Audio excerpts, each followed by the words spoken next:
Bad news ఏంటంటే, sorry to say this, fans feel అవుద్ది, ఏం చేయలేము. నేను కూడా ఫ్యాన్నే ప్రభాస్కి.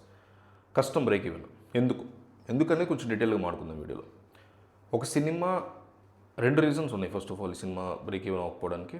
ఈ సినిమా బ్రేక్ ఈవెన్ నెంబర్స్ని రీచ్ అవ్వాలి అంటే, పెద్ద హీరోల సినిమాలు ఏవైనా సరే, డే 1 బ్రహ్మాండమైన నెంబర్లు రావాలి, దానికి ప్రీమియర్లు తోడవ్వాలి, ఇరగదీసేస్తుంది.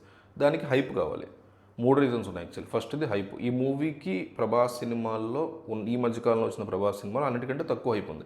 లాస్ట్లో కాస్త హైప్ వచ్చింది తప్ప ఫ్యాన్స్కి, మనకి, యంగ్ పీపుల్ చూసే వాళ్ళకి సినిమా ఫీక్స్ పక్కన పెడితే, ఫ్యామిలీ ఆడియన్స్లో ఈ సినిమా పట్ల తక్కువ క్రేజ్ ఉంది, తక్కువ హైప్ ఉంది. దీని గురించి పెద్దగా మాట్లాడుకోవట్లేదు. దానికి ముఖ్య కారణం మారుతి కట్ చేసిన ట్రైలర్ బాగాలేదు. First trailer. తమన్ సాంగ్స్ జనాల్లోకి ఏమాత్రం ఎక్కలేదు. ఈరోజు పెద్ద సినిమా రిలీజ్ అయితే చిక్కిరి చిక్కిరి పాట వల్ల ఫేమస్ అవుతుంది, అందువల్ల జనాల్లోకి వెళ్తుంది. మీకు పుష్ప ఉంది, సాంగ్ వల్ల జనాల్లోకి వెళ్తుంది. సో సాంగ్స్ విషయంలో డెఫినెట్లీ ఫెయిల్ అయింది ఆ టీము, డౌటే లేదు దాంట్లో. సో అందువల్ల హైప్ చాలా తక్కువ ఉంది ఫస్ట్ నుంచి, అదొక కారణం. రెండోది ఏంటంటే, డిస్ట్రిబ్యూషన్ తీసుకున్నటువంటి మైత్రి మూవీ డిస్ట్రిబ్యూషన్ సంస్థ కావచ్చు, పీపుల్ మీడియా ఫ్యాక్టరీ కావచ్చు, నైజాం అనేది కంచుకోట హీరోలకి. పవన్ కళ్యాణ్ కానీ, ప్రభాస్ కానీ, మహేష్ కానీ, ఎన్టీఆర్ కానీ, అల్లు అర్జున్, వీళ్ళందరికీ అటు ఇటుగా గ్రాఫ్ అటు ఇటు అవుతున్నా కూడా అందరికీ కంచుకోట నైజాం ఎప్పుడైనా, ఎస్పెషల్ హైదరాబాద్ ప్రాంతం. ఈ ప్రాంతంలో రిలీజ్ విషయంలో, ప్రీమియర్స్ విషయంలో ఫెయిల్ అవ్వడం, టికెట్ల హైక్ కోసం అర్ధరాత్రి వరకు ప్రయత్నాలు చేయడం, దిల్ రాజు ఏదో వెనక నడిపించారని ఆరోపణలు రావటం, ఇవన్నిటి మధ్య రిలీజ్ విషయంలో జనాలకి కన్ఫ్యూజన్ ఏర్పడింది. అసలే అయిపోలేదు, సో కన్ఫ్యూజన్ ఏర్పడింది.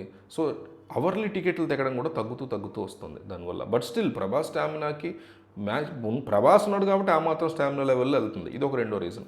మూడోది డే 1 ప్రీమియర్స్ నుంచి టాక్ చాలా బ్యాడ్గా వచ్చింది. డే 1 టికెట్స్ చాలా తగ్గిపోయినాయి ఏపీలో పర్చేస్ చేయడం. ఏపీలో ప్రీమియర్ షోస్ కూడా పెద్దగా ఇంట్రెస్ట్ చూపిలే హైప్ వల్ల. సో ఈ 3 కారణాల వల్ల డే 1 నెంబర్ తక్కువ వస్తుంది. సో డే 1 నెంబర్ తక్కువ వస్తే ఏమవుతుంది, obviously break even number reach అవ్వడం అనేది తగ్గిపోతుంది.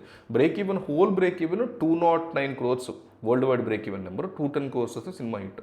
నైజాంలో 48 కోట్లకి కొన్నారు, అంటే తెలంగాణలో. సీడెడ్లో అంటే రాయలసీమలో 22 crores, ఆంధ్రాతో 56 crores. So Andhra Telangana కలిపి 2 తెలుగు రాష్ట్రాల్లో 127 కోట్లు వస్తే సినిమా బ్రేక్ ఈవెన్ అవుద్ది. సో అంత నెంబర్ వచ్చేటువంటి పరిస్థితులు ఎప్పుడు వస్తాయంటే, డే 1 ఒక 67-70 కొట్టగలగాలి. అట్లా కొట్టగలగాలి. ప్రభాస్ వల్లే సాధ్యం అంత నెంబర్ కొట్టాలంటే. కొట్టగలగాలి అంటే ఏం చేయాలి, రిలీజ్ జాగ్రత్తగా ప్లాన్ చేసుకోవాలి, సినిమాకి బ్రహ్మాండమైన హైప్ ఉండాలి, సాంగ్స్ జనాల్లోకి వెళ్ళి ఉండాలి, ఫ్యామిలీ ఆడియన్స్ కూడా ఎగబడి వచ్చేలాగా ఉండాలి. అప్పుడు ఏమవుతుందంటే, ఈ వీకెండ్ బాగా జరిగి ఆ నెక్స్ట్ వీకెండ్ సంక్రాంతి వీకెండ్ కాబట్టి అప్పుడు కూడా జనం ఎగబడి వెళ్ళి అది కంటిన్యూ అవుతుంది ఎన్ని సినిమాలు వచ్చిన అవతల. అండ్ ఇంకొకటి, అంత ఫ్రీ గ్రౌండ్ ఏం లేదు. అవతల చిరంజీవి సినిమా వస్తుంది, రవితేజ్ సినిమా వస్తుంది, శర్వానంద్ సినిమా వస్తుంది, అందరికీ మించి అందరూ వెయిట్ చేస్తుంది, నవీన్ పోలిశెట్టి సినిమా వస్తుంది.